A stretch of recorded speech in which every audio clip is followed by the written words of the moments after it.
Right, over you go, Joe. Well, this presentation is going to be on psychoanalytical film theory and its role and importance within film. So, the basics.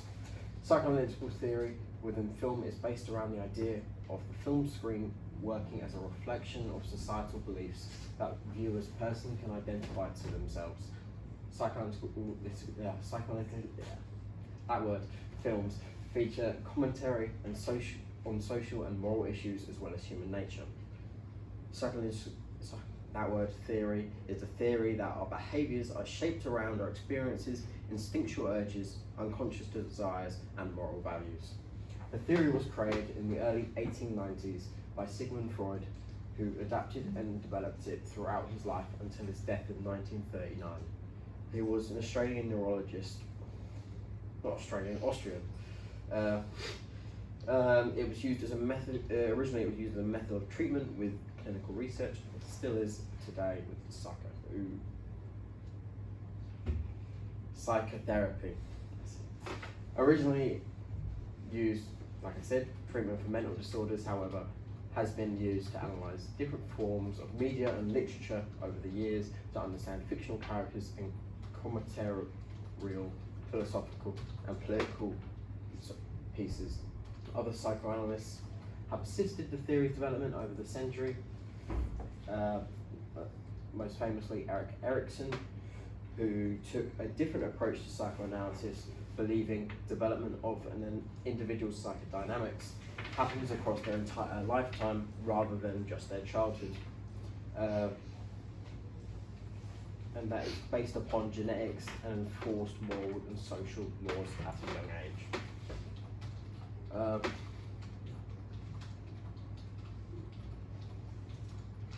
The three elements of personality. In simple form, the id controls your negative urges, the superego is your morality, and the ego helps balance the two. Freud believed that the id controlled the primitive and unconscious thoughts woven into our genetics as human beings. The id. This component of an individual's mind is guided by the pleasure principle. This is one of Freud's last personal additions to the theory. The principle is that any impulsive, irrational, or illogical urges must be catered to and satisfied without hesitation. Now, these drives can be as simple as survival needs, like eating or drinking, or could be based around sexual desires or even violence. This is where the superego comes in. This can be the blueprints to irrational, selfish, or insane characters that can make interesting characters and or villains. Examples of the id being shown through singular characters with a more exaggerated approach within film include Loki from the Avengers with his driven ambition and his known selfishness.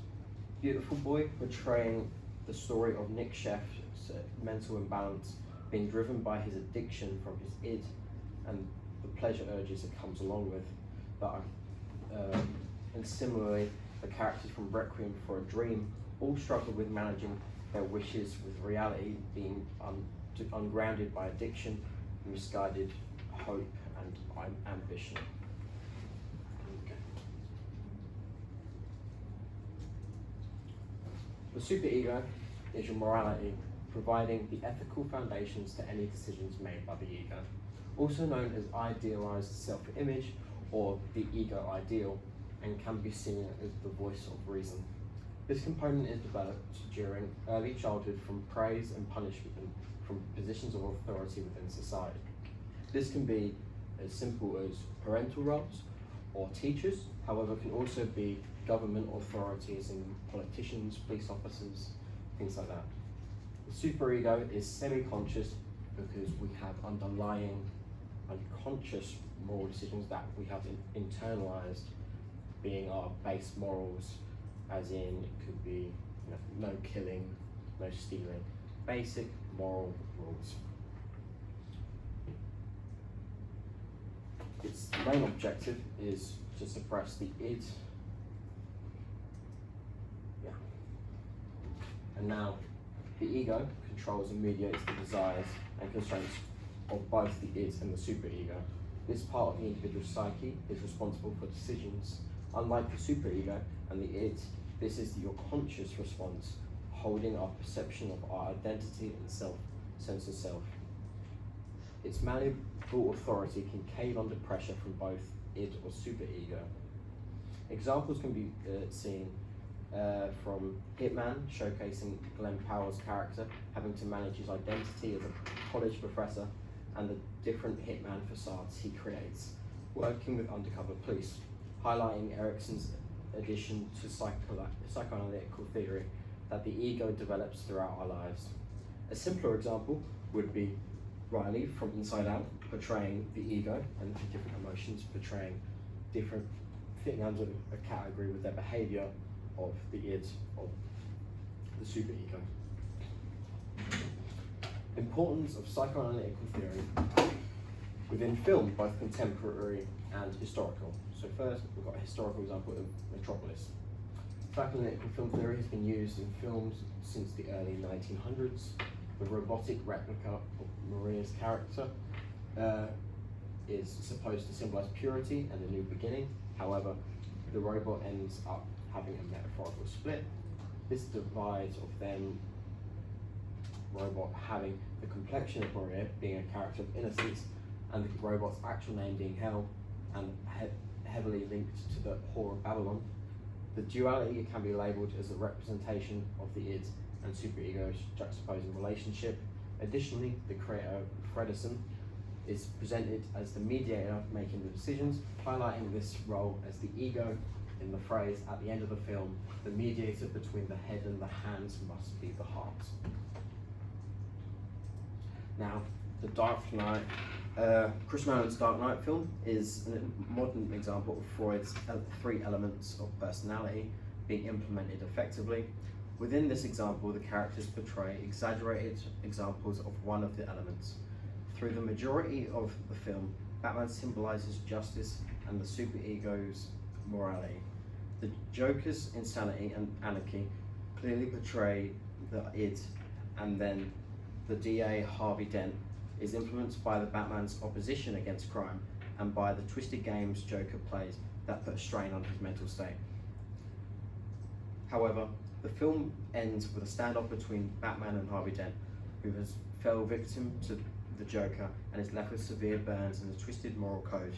This is impossible to reach its standards due to the twisted perception of the superego. This is why there needs to be a balance between the three elements, because it could lead to mental disorders, like in comics it references him having a split personality. Now, my horrible acting within a concept video. Yeah, when you're ready, Jeff.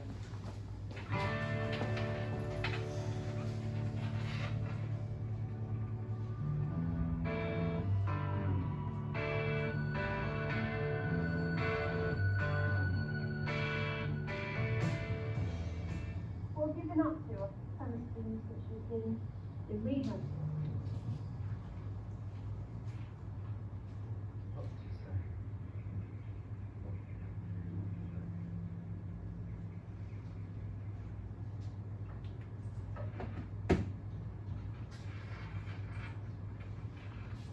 Well,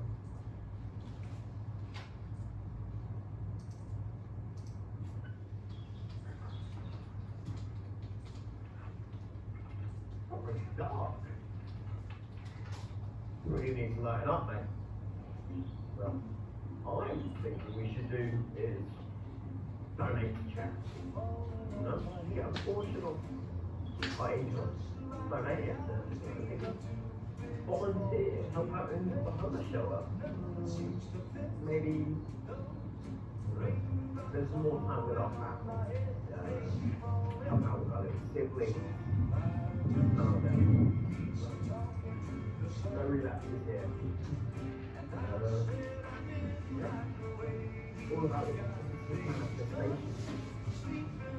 Meditation, you know. Refinding our friends. That is a good idea.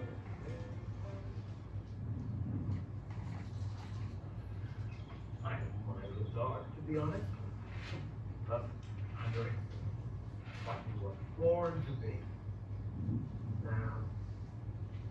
what I'm thinking is, we know that little voice in our heads that tells us what we want to do.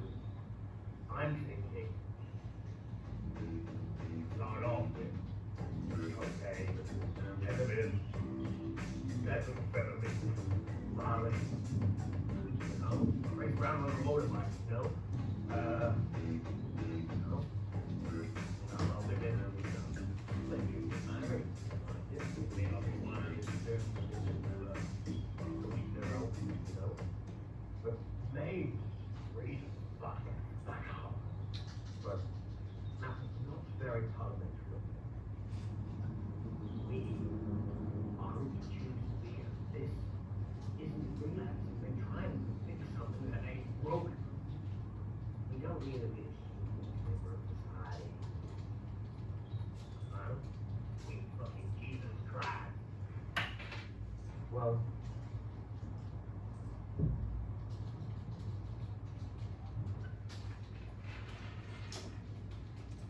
Now that was very exaggerated juxtaposing symbolism of the id superego having their influence on the ego, trying to persuade to have their way and to satisfy whether the moral or the instinctual urges.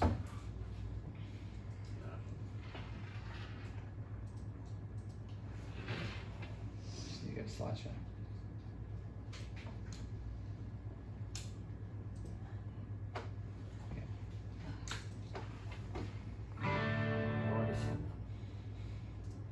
Cool.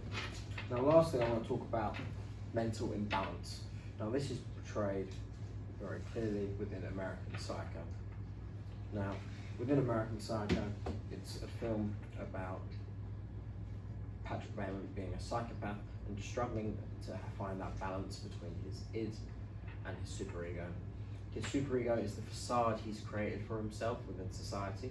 It's a Wall Street banker, and his social stereotypes between him in conversation when he talks about wanting to help the poor, stop homelessness, really typical and very vocal, obvious moral decisions that society made as a whole.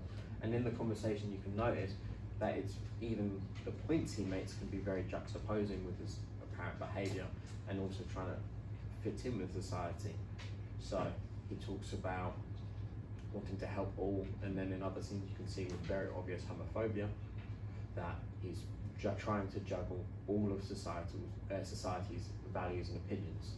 Now his id is very exaggerated with his extreme urges being killing and sex with prostitutes, and then it reaches the point where his id goes into his regular life with his killing spree at the end and him struggling to understand the difference between reality and his wishes in his illogical urges.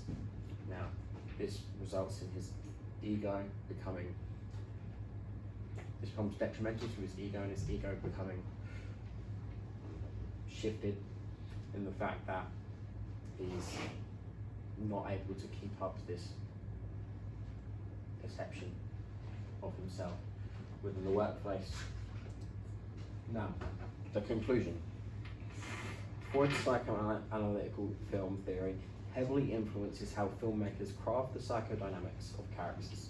This provides the filmmaker with a greater understanding of a character's actions and or personality traits by acknowledging their unconscious and conscious mindset, therefore bettering the audience's understanding and connection to the plot.